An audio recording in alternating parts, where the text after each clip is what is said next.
Welcome back to Dronacharya IAS YouTube channel. I am Dr. Daman Benipal and I'll be presenting you today daily editorial analysis covering 3rd August 2022. इस video lecture में हम आज के important articles discuss करेंगे जो कि हमारी UPSC preparation point of view से इम्पॉर्टेंट हैं. So let's begin with today's video. आज हम इस वीडियो में एक काफ़ी इम्पॉर्टेंट टॉपिक डिस्कस करने वाले हैं which is about the Indian Antarctic Bill 2022. ये bill GS paper 2 point of view से काफ़ी इंपॉर्टेंट हो जाता है. Overall this entire topic of Indian Antarctic bill is important both from your prelims as well as from your mains point of view. So recently Parliament has passed the Indian Antarctic Bill. It is a very important step. It's a very important step forward for India when we talk about India's engagement with Antarctica. India की Antarctica के साथ जो engagement है इसकी शुरुआत फरवरी 1956 में हो गई थी एंड जिसके बाद अब 2022 में इंडिया ने ये इंडियन एंटार्क्टिक बिल पास किया है. इस आर्टिकल में सबसे पहले तो हम अंटार्कटिका के बारे में जानेंगे. Then we'll see some of the major highlights of Indian Antarctic Bill. Apart from this, our major focus is going to be, about the India's engagement with Antarctica. हम पूरा go through करेंगे हमारी किस तरह से हमारी involvement रही है, कैसी हमारी engagement रही है, कौन कौन से expeditions इंडिया ने carry out किए हैं अंटार्कटिका में. This is what we are going to cover in this video. अब जब हम अंटार्कटिका की जब बात करते हैं तो सबसे पहले याद रखिएगा, as you can see in this map, हम इस वीडियो की हेल्प से अंटार्कटिका में अब पहुंच भी गए हैं. Keeping this aside, Antarctica is world's southernmost continent. बिल्कुल साउथ में आपको जो कॉन्टिनेंट मिलता है दैट इज़ अंटार्कटिका. एंड अगर हम जियोग्राफिकल एरिया के हिसाब से देखें so this is the 5th largest continent. Antarctica is the 5th largest continent.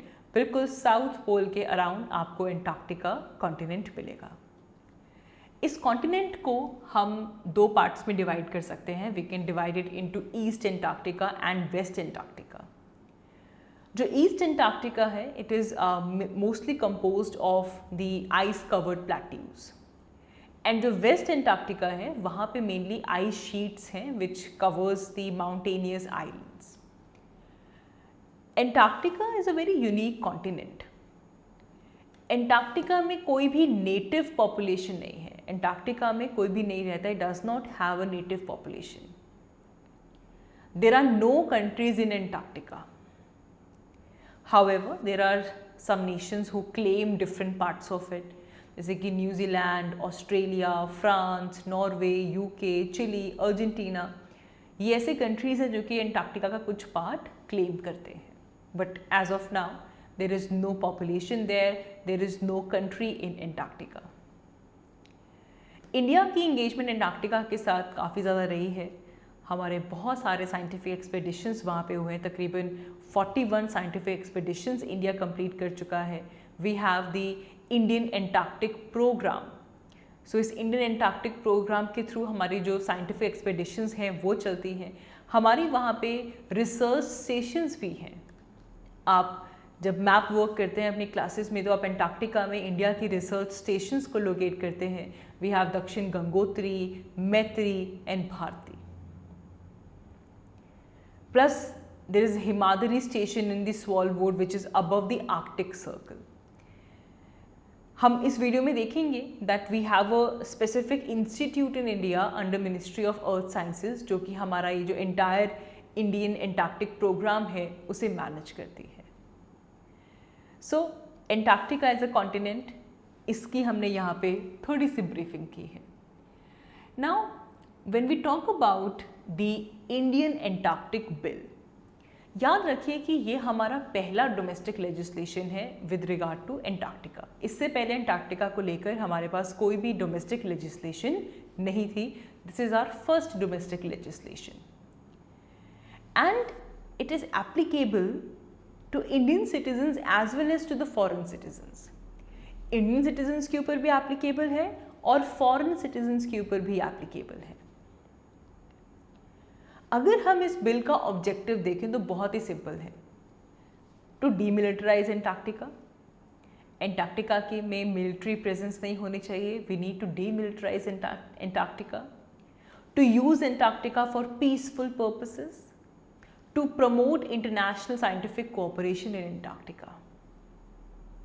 And इस इंडियन एंटार्क्टिक बिल की हेल्प से हम 3 ऐसी हमारे पास ऐसी ट्रीटीज़ हैं, कन्वेंशंस हैं जिसे हम इन इफेक्ट में लेकर आ रहे हैं। The first one is the famous Antarctic treaty. पहली तो हमारी फेमस एंटार्क्टिक ट्रीटी यहाँ पे आ जाती है। इस वीडियो में डिटेल में देखेंगे हम what is Antarctic treaty. The second one is the convention on conservation of Antarctic marine living resources, and the third one is the protocol on environmental protection to Antarctic Treaty। तो सबसे पहले कौन कौन सी ऐसी conventions हैं, कौन सी treaties हैं जिनको हम इफेक्ट में लेकर आ रहे हैं by this Indian Antarctic bill. First in Antarctic treaty, convention on conservation of Antarctic marine living resources, and third one is the protocol on environmental protection to Antarctic treaty. याद रखिएगा।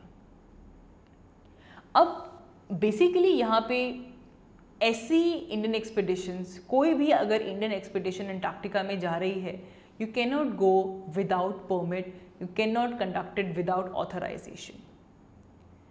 तो यहाँ पे इस ट्रीटी के through we are prohibiting Indian expedition to Antarctica without permit, without authorisation.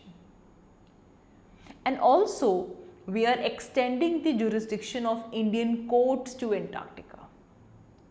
We are laying out penal provisions for crimes on the continent by Indian citizen. कोई Indian citizen Antarctica में जाकर क्राइम कंडक्ट करता है तो उसको लेकर penal provisions हमारे पास हैं। Therefore we are saying कि इस बिल के थ्रू हम हमारी इंडियन कोर्ट्स की जुरिस्डिक्शन एंटार्क्टिका तक एक्सटेंड कर रहे हैं। This act also directs to create a fund which is called as Antarctic Fund. Antarctic environment को प्रोटेक्ट करने के लिए एंटार्क्टिक फंड यूज किया जाएगा।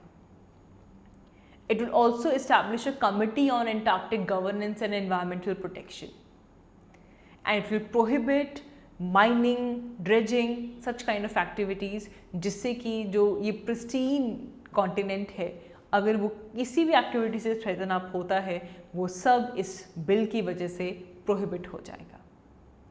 So therefore, this bill, Indian Antarctic Bill, is very important because when we talk about Antarctica, Antarctica is full of resources. It contains many important minerals, especially atomic energy minerals, and this is the reason why this is the area of attractiveness to the various countries as we just discussed.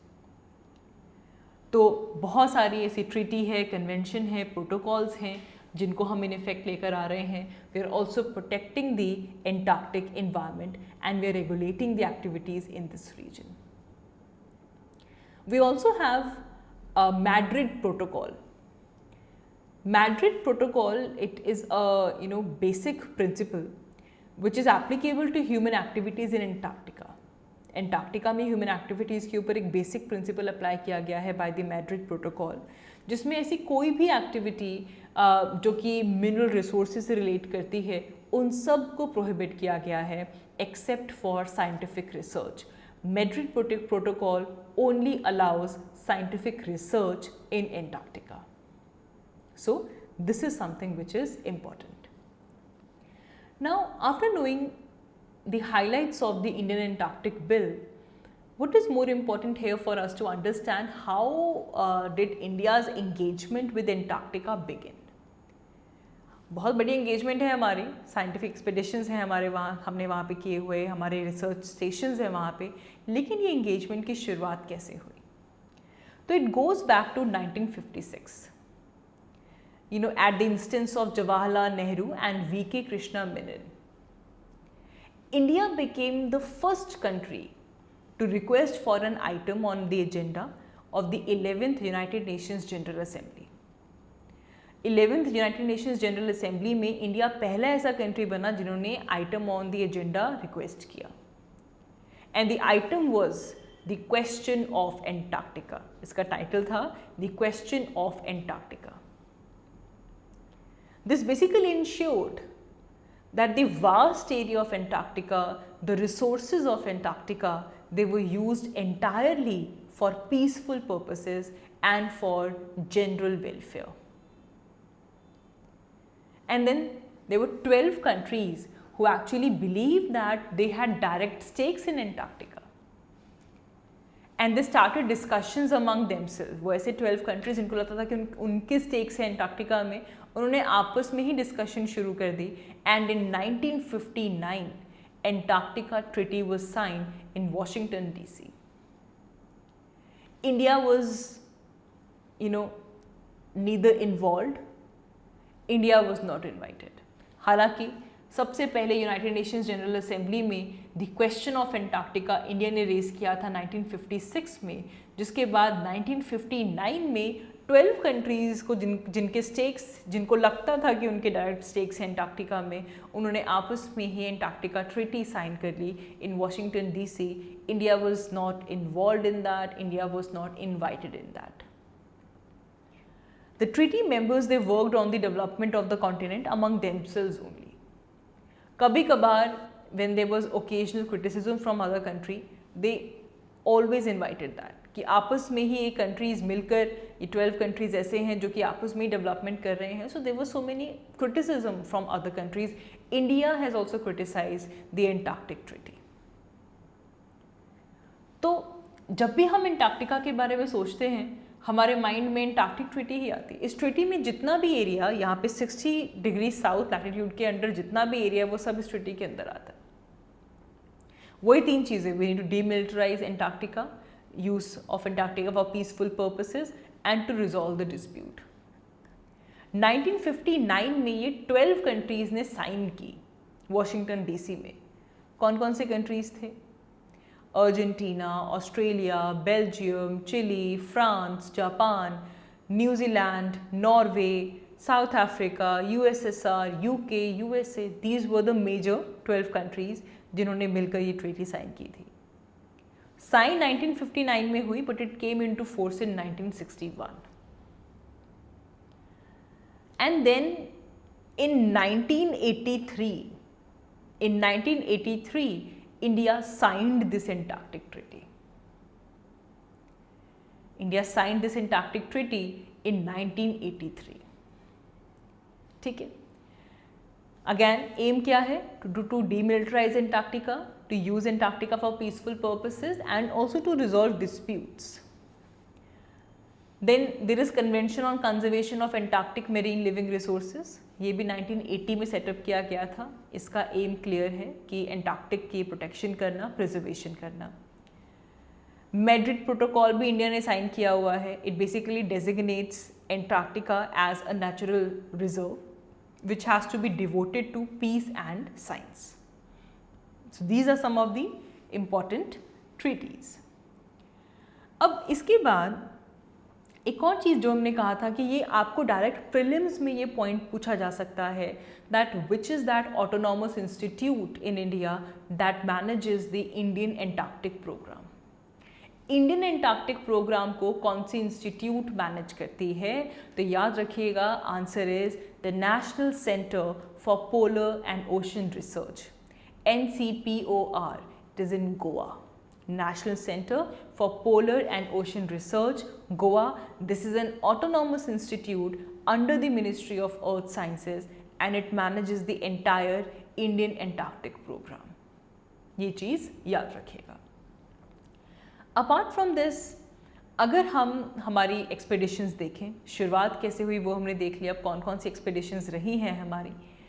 1982 में India का first Antarctic expedition आता है which was called as operation Gangotri.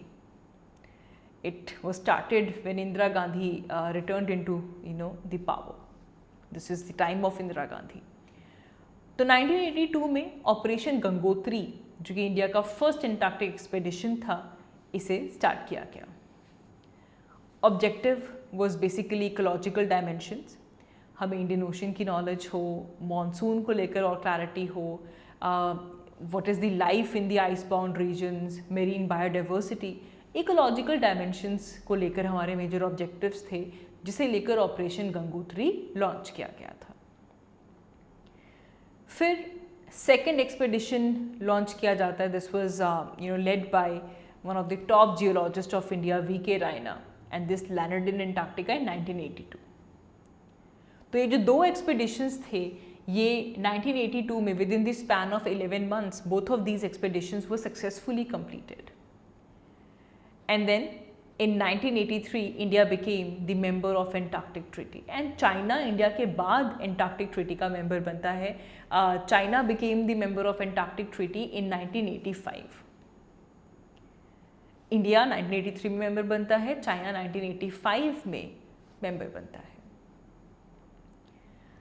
Now ये तो थी हमारी expeditions। What are some of the notable achievements of India in Antarctica? तो जब हम अचीवमेंट्स की बात करते हैं तो यहाँ पे आ जाते हैं हमारे research basis.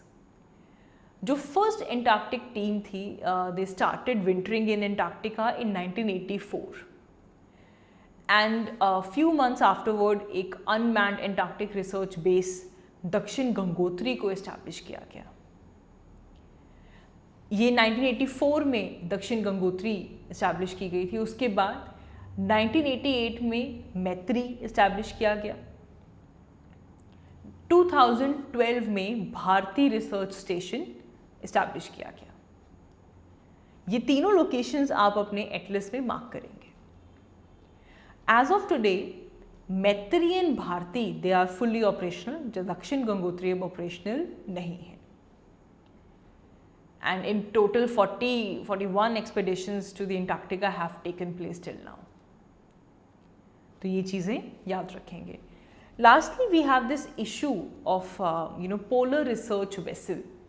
Polar research vessel को लेकर एक इशू है। क्या है बेसिकली? देखो, अभी तक हम जो polar research vessels यूज़ करते हैं, we charter them from countries like Russia and Norway. हमसे चाइना इस रेस में आगे निकल चुका है। China has its own polar research vessels, whereas India charter it from countries like Russia and Norway. इसे लेकर 2014 में यूनियन कैबिनेट ने एक डिसीजन लिया था that India will have its own research ship, and this will have ice breaking and advance technological capabilities. But ये 2014 में cabinet का डिसीजन था, but it has not been implemented till now. It still remains unimplemented. तो एक तो ये, जब हम एंटार्क्टिका की बात करते हैं, जो पोलर रिसर्च वेसल का इशू यहाँ पे इम्पॉर्टेंट हो जाता है। So a research ship could be acquired from abroad through make in India policy, and there is also need that we revamp the quite old मैत्री रिसर्च स्टेशन, उसे हम दोबारा रिवैम्प करें। सो एंटार्क्टिक रीजन बिकम्स इम्पॉर्टेंट है। इसे लेकर the Hindu में भी आर्टिकल आया था, जिसके थ्रू हमने ये आज की जो डिस्कशन है उसे कंप्लीट किया है। So that is all for today. आज की वीडियो के लिए इतना ही। Thank you so much for watching. I will see you all in my next one. Thank you so much.